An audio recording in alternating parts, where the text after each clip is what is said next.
Hello, hello, hello. My name is LaKeesha Hines, and you're watching SOS, where I'm saving our sex lives one bedroom at a time. Today's topic: sex addiction and marriage. We're talking about this because one of my loyal, faithful listeners, watchers, viewers, whatever you want to call it, one of our CA family members brought up a question last week about sexual addiction, and I promised that I would cover that topic this week. So that is exactly what I am doing. And I hope that you are here for it. Listen, just because you may not be struggling with sexual addiction, or your spouse may not be struggling with sexual addiction, but there's always something that we can learn, because you're here because you want to have a conversation about sex. So there's something I am certain that you can take away from. But foremost, first and foremost, please let me know where you're streaming from so I can shout you out. Please let me know where you're streaming from so I can shout you out. The first thing that I would like to do for you is to define what actual sexual addiction is, because there are times that, I'm working with couples and they'll say to me, I think my spouse has a sex addiction. And they're not exactly sure what that actually is. They think they know, but they're not 100% sure. So we're going to start off with just defining what it is. So, by definition, sexual addiction actually is an intense focus on sexual fantasies, urges, or activities that cannot be controlled, and they cause distress or harm your health, your relationship, your career, or other aspects of your life. Now, again, people use the term sex addiction very commonly, right? They use it very commonly, but you actually may hear healthcare professionals call it a compulsive sexual behavior, problematic sexual behavior, hypersexuality disorder, sexual compulsivity, or sexual impulsivity. These are just some of the terms that actual healthcare professionals will use when they're referring to sex addiction. Now, sex addiction also involves any activities that can be common to a sex life, like masturbation, watching pornography, phone sex, cyber sex, having multiple partners. It's when your sexual thoughts and activities actually consume your life that may make there be a concern for a sexual addiction. Um, we're going to look at some symptoms too, some signs and symptoms. But I will say this: sexual addiction is very similar to other addictions because it's the feeling that makes it similar, right? The addiction feeling, the craving for sex is similar to cravings for feelings of alcohol, or, I'm sorry, cravings felt for drugs, or, any other addiction, because there are food addictions also, there's shopping addictions, right? So it's that feeling that makes you crave whatever it is that isn't good for you, know that you're not supposed to do, know that you can't control, and that if you open the door, that you will have difficulty being able to stop and refrain and pull back. It's a compulsion, it's a temptation that's so strong that you feel like you have just got to have it. It's an out of control feeling, and also feeling as if you will never be satisfied, like you're never feeling satisfied, or like you're constantly in this battle of trying to take control of something that is just straight up on autopilot, but you return to the behavior over and over and over and over again despite negative consequences. All right. And just some percentages: hypersexuality, it actually appears to affect about 3% to 10% of the general population here in the US. Is definitely more common in men than it is in women. So for every 2 to 5 males with hypersexuality, one woman is affected.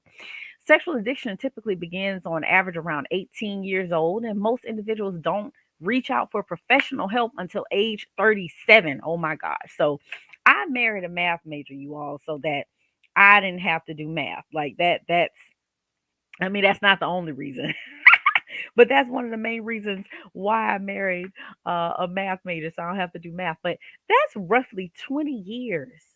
20 years of living in this addiction before reaching out for help. So you think about that. The average male will get married around between 28 and 30. So even then, if it started around 18, you're looking at 10 years of dealing with this addiction when they got married and may not have even recognized that they do have a problem, right? Because we're told that, in our 20s, we're hypersexual and um, the libido's high and all of these things, and it's minimized and explained away. And a lot of times it's embarrassing and people don't want to talk about it. They don't want to confess that they're having an issue or that they're having a problem or something that they can't control, and definitely try to keep it from their spouses because they're afraid that if my spouse knows what I'm really thinking and feeling, that they'll leave or they'll judge me or they'll tell somebody else, right? So, when the addict is already feeling guilt, shame, potentially remorse for some of the behavior, some of the actions, some of the choices, oftentimes they feel hopeless and powerless over their addictive behavior and over the addiction in and of itself. They can be lonely, they can feel depressed, they can be fearful, anxious, and in extreme cases be suicidal. Suicidal. So, this is a real thing, folks, and I don't want us to tread lightly on this topic because it's something that truly can lead to some disastrous, devastating behaviors that can truly impact the individual's life as well as their marital relationship. And it has destroyed families. So we want to make sure again that we're being very sensitive to that. So I gave you an overview of what sexual addiction is and told you, some of the feelings that the person with the sexual addiction may be going through. And we're going to jump into signs and symptoms. Okay. But we're going to take a quick break first. I don't want you to go anywhere. Remember, don't swipe left or right. Stay put. Be right back. Don't go anywhere.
Hey, welcome back. Welcome back again. This is LaKeesha Hines. You're watching SOS, and we're talking about sex addiction in marriage today. That is what we're talking about. If you just tuned in, I gave you a definition of what sexual addiction is, and now we're moving into some signs and symptoms of sexual addiction or hypersexuality. Remember, there are multiple ways that it can be defined, just not defined, but described. And medical professionals, healthcare professionals will have different terminology for it, which I gave you as well. So if you missed the beginning, watch the replay. I want to shout out Augusta Perkins. She said, "Good morning. Glad I finally caught a live, especially this one." Well, I'm glad you finally caught one too, Augusta. Thank you so much for joining. And Mr. Lyon Sr. says, "Thank you so much for covering this very eye opening and much needed conversation on here." Well, I think so too. And so let's dive right on back into it. So, the first sign that I want to talk to you about today is being obsessed with sex. Duh, right? Duh, that has to be there, right? So, excuse me, what that may look, feel, or sound like is, spending a lot of time just fantasizing about the sexual urges and fantasizing about engaging in sexual behavior. So this is where it gets a little tricky. Like honestly, when I talk about all of these signs and symptoms, it'll get a little tricky, and we'll talk through that. Because here's the truth of the matter: if you are in love with your spouse, and you are attracted to your spouse, and you're enjoying sex with your spouse, you actually might fantasize about that last encounter. You may fantasize about what you experience with your spouse, and you may be one who has a high sex drive, and so you may think about sex often. So keep in mind, as I'm giving you these signs and symptoms, I don't want you to say, oh, my spouse has that, or I have that, so I'm a sex addict. Listen, I am not here to diagnose. You should not self diagnose. If you think that there's a possibility that you are suffering from a sexual addiction, you need to contact a professional and get help. Okay. That is the ongoing theme for today. If you believe that you are at risk of having a sexual addiction, like you feel like that's a possibility that may be going on with you, you need to contact a professional and get help ASAP. And that is with any and every addiction: alcohol, drugs, eating, sex, whatever. You believe that you are suffering, struggling, battling an addiction, you need help because you cannot do it on your own. All right. So, number two, you masturbate often. Now, this is a tricky one too, because, there's just some folks that really like to be one with themselves. Okay. And I'm not touching myself because I'm one of those who enjoys touching herself. I am just saying that I don't want you to get confused, and that there are some people who enjoy masturbating. And so that doesn't necessarily make them a sex addict, right? They just enjoy being at one with themselves. But again, if we are coupling that with other behaviors, then maybe we have an issue.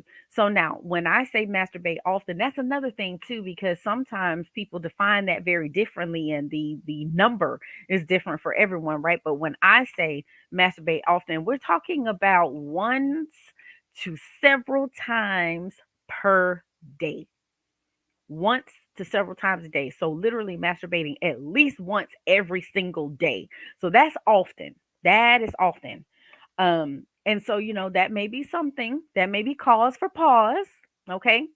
So that's another sign or symptom of potentially having a sexual addiction. Number three, you frequently view pornography. So now I will say this, that this is the stance of Couples Academy, that you should not be watching porn. And a lot of that has to do with the fact that porn creates these images in your mind, and these fantasies, they're not real. And what ends up happening is you begin now lusting for the person that you are viewing on the screen, and you're taking that desire then to your spouse. And many times the spouse is unable to fulfill whatever that craving or desire is that you saw on the pornography. Then you end up disappointed. And then oftentimes watching pornography and masturbation go hand in hand. Now you are having a sexual relationship independent of your spouse. Is it cheating? Is it cheating? It could be. It could be, especially if your spouse doesn't know about it, especially if they're not okay with it. You're sneaking and doing it in private. So, generally speaking, here at Couples Academy, we're like, don't do it, right? Porn could be videos, it could be magazines, it could be the internet, websites. And like I said, most times individuals are masturbating while they're watching pornography, which is what can create an issue. Okay. Number four, you frequently use sexual services. Okay, so what are we talking about with sexual services? Well, that could be now you need a physical body. You need a physical body to act on or act out what you've been thinking about. Now, that could be phone sex, right? That's maybe not the body is there, but there's another person involved. There's a voice on the other end of that phone. It could be any connection that is made um, through an internet chat room or internet chat room. It literally could be paying for sex. It could be paying for sex. So now we're talking about prostitution, right? Um, going to the strip club, going to the strip club, and that could be watching only. That could be touching as well. Um, yeah, you remember back in the day they used to say there's no sex in the champagne room. So, hey, could be you up in the champagne room. I mean, it could be so many different things, but many times, just being in that environment puts you in a place where you're at risk for doing something that you may regret later on. So, frequently using sexual services, frequently going to the strip club, frequently in internet chat rooms, frequently paying for sex, also having multiple partners or frequent one night stands. That's many times a sign of sexual addiction. All right. So, all right. What's next? You spend an excessive amount of time planning sexual activity. So you spend a lot of time just trying to figure out where you're going to have sex, how you're going to have sex, like where you're going to find your next sexual high. And remember, one of the other signs that we talked about was, not being satisfied. No matter how much sex you have, it's never enough. You try different things, you bring in toys, you bring in all this stuff, but it's still not enough. So many times that is a sign or symptom of having a sexual addiction. Your behavior escalates to reckless sexual activity. This is a big one. So you may begin to add substance abuse to your sexual activity or add sexual aggression or dangerous sexual activity to your behavior. Sometimes people want that autoerotic asphyxiation, where you want to be choked while you're having sex, which can be very dangerous. And amongst other things. So you can just, again, get very reckless if you've never abused substances before, but then add on substance abuse to your sexual activity. That's dangerous. That is dangerous. So beginning to engage in, again, reckless sexual activity is a sign of sexual addiction. Frequently engaging in paraphilia. So, this is when you involve someone else's psychological distress, injury, or death. So that could be exhibitionism, where you're just exposing your genitals to someone else. Could be voyeurism, where you want to watch or engage in sexual activities with other people. Sadomasochism, where that's sexual pleasure from inflicting pain or humiliation onto someone else, or even pedophilia, where there's sexual feelings towards children. This is a big one. And again, this is when we know that potentially we are entering, like we're in a danger zone, right? If we are exposing ourselves to people who do not want us to expose ourselves to, and especially if you married and it's not your spouse. Also, if there are any type of sexual feelings or desires toward children, we know like help is needed immediately before you get to a place where you act on that. So you got to get help immediately. Okay, you can't stop your sexual behavior despite negative consequences. And that could be with your finances, with relationships, your health, emotions. Even though you know there are negative consequences, you still cannot stop your sexual behavior. Doesn't matter how bad things get, spouse threatens to leave, whatever the case may be, but you still continue engaging in that behavior. You engage in behaviors that go against your personal values. That could be along with that could be religious beliefs or whatever society deems appropriate, right? You engage in these behaviors that go against your own personal values, religious beliefs, or what society deems appropriate, because it doesn't matter. Kind of goes back to not caring about the negative consequences, right? or how your actions impact others or affect others. And when you get to that space, again, this is a very common, very common sign symptom of having a sexual addiction. Now, as I previously stated, I am not here to diagnose you. I said if any of this resonates with you and you believe that you may be at risk of having a sexual addiction, that you need to get help ASAP. Reach out, get support, because this is actually something that can lead to the destruction of not only your family, your marriage, but yourself as well. So I urge you to please get help if you feel that you again are at risk of having a sexual addiction. So we're going to take a quick break and then I'm going to give you some tips, some things that you can do if you are married to a sex addict. So do not go anywhere. I told you before, don't swipe left or right. I will be right back. Okay? Don't go nowhere.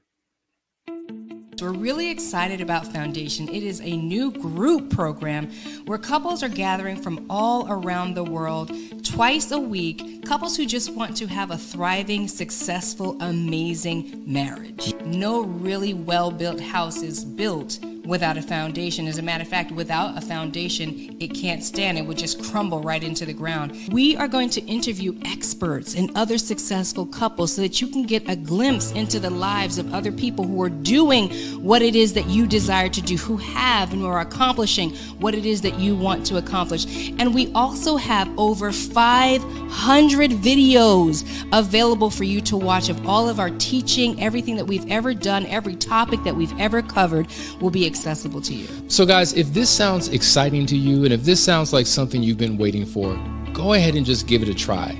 We're literally giving away a 15-day trial for $1. And then after that, it's simply $3 a day. And so, is your marriage worth it?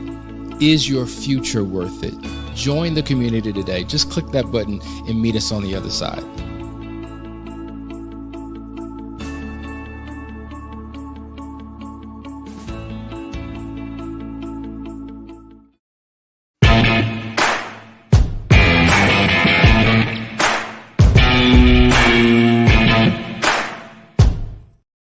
Hey, welcome back. Welcome back. Thank you for not swiping left or right and for staying put. You did exactly what I asked you to do. I appreciate it. My name's LaKeesha Hines. You're watching SOS, and today we're talking about sexual addiction. So I've taken you through some of the signs and symptoms of sexual addiction. We've defined what it actually is. And now I want to talk to you all about whether or not you actually can heal and recover from this, because a lot of people are always asking like, oh my gosh, what do I do? Do I stay? Do I go? Can a marriage recover from sexual addiction? Without a doubt, healing from sexual addiction is most definitely possible, but I am a straight shooter. I'm always going to tell you the truth. Getting there is extremely difficult work for the addict and the spouse. One thing that we must know for sure, God will always forgive. He forgives even the ugliest of sins. And so that means that each and every one of us can experience real and meaningful forgiveness with each attempt to start over and break our patterns of repetitive sin. When our human transparency and need is met by God's acceptance and mercy, change happens. So now, LaKeesha, how do I know if my marriage can recover from sexual addiction? Well, there's a couple things that need to be in place. So let's go ahead and talk about that. First thing, sex addict needs to want to recover. They have got to want to recover. When you were thinking about an addict or the addiction, you should think recover rather than cure. And again, this is the same if we're talking about drug addiction, alcohol addiction, food addictions, shopping addiction, whatever it is. One must think about it in terms of recovery and not cure, because it is a disease. The addiction is a disease and it's not a cure. It's not a cure, but they can recover and they can heal. Right? This is similar to being in remission when cancer is involved, right? Even though we know like the cancer's gone, they've gotten it all out or whatever, but you're in remission.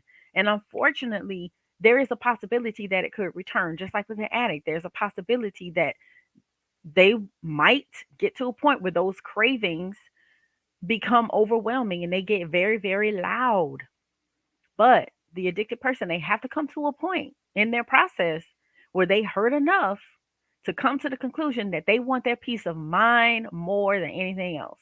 They have to want what they lost or care about what they're about to lose more than they want to be emotionally mind numbed and ultimately, get back into that life destroying effect of their addiction. And some addicts actually do. You heard about hitting rock bottom. Some addicts have to hit rock bottom before the addiction cycle can actually begin. Some spend years, decades caught in their addiction cycle, right? But they have to want to change, they have to want to recover. Okay. So that's the very first thing. Second thing, that if you are living with someone who has a sex addiction or you yourself have a sex addiction, you must know that you're responsible for your own recovery. If you're the spouse of the addict, your spouse is responsible for their own recovery. They have to work on themselves. Now, we can support, we can support the family, the support system, the spouse. We can support the work as they're on their journey towards sobriety, but no one can do the work for them. And so, whether it's a sexual addiction or any other kind of addiction, the addict has to be responsible for changing their mind, their perceptions, their attitudes, their actions, their self concepts, as well as the belief system that underscored their addiction issues in the first place. Because many times when you're talking to an addict, they will find a way to justify, explain away, dismiss, uh, discount, minimize. They do all of that. So there's help and there's support, but the addict has to show up and they have to work the process. And so, what does that recovery process look like? First of all, they need to join an organization, just like there's NA and there's AA. Guess what? There's a SAA, Sex Addicts Anonymous, that works a 12-step program similar to the other addiction type programs, NA and AA. So they have to consistently participate in SAA, Sex Addicts Anonymous. Secondly, they need to be checking in as often as necessary with the sponsor. And it has to be, that sponsor has to be a sex addict who is sober. And they need to be a member of SAA. Um, yeah, they need to be a member and they have to continue to work the program so that they can stay sober. They need to be in therapy with a counselor who has training on how to work with the sex addict. Okay. And there's a certification that that therapist should have. Now, that doesn't mean you can't see a therapist who doesn't have the certification, but it really, really helps when they do. It's called CSAT, which is Certified Sex Addiction Therapist. They should have that certification.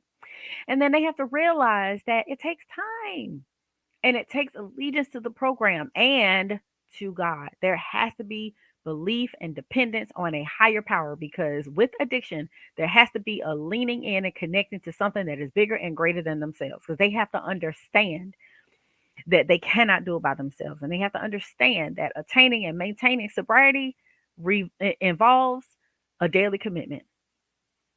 And especially at the beginning of the recovery process, that sobriety has to be dealt with literally hour by hour until they're able to build up their resistance and their stamina.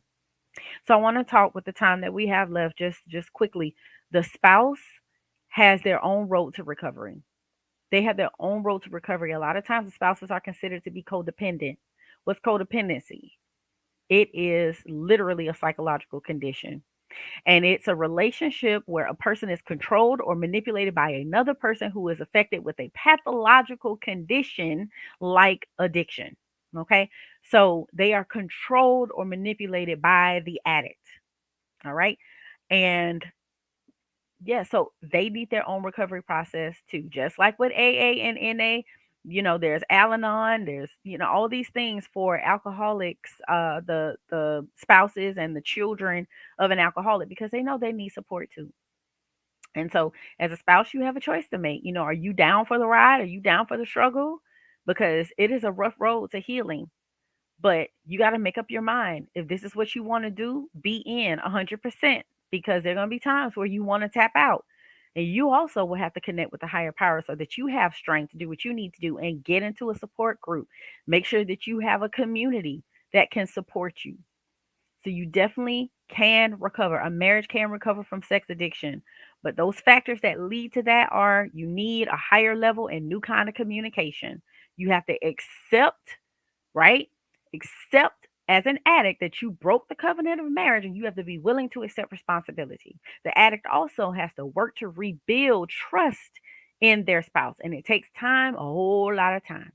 And if you're going to restore that marriage, the spouse has to firmly establish boundaries. They have to engage in self care, and they got to get counseling and support, develop community, and be willing at some time in the future to forgive. We are called by God to forgive, and forgiveness is one part of the restoration of the marriage. And so that must happen. So you both need to be in individual therapy, couples therapy, have your communities, tap into God because He's the source and He's going to give you the strength that you need to endure. All right. So hopefully this helped you all today. I hope you got something from it. And I just want to say thank you for watching. And I'll be back here same time next week, 12 p.m. Eastern Standard Time. And if you ever have topics that you want me to cover, drop it in the chat and I will oblige. All right. So you all have a wonderful, wonderful day. And I'll see you next week. Take care. Bye bye.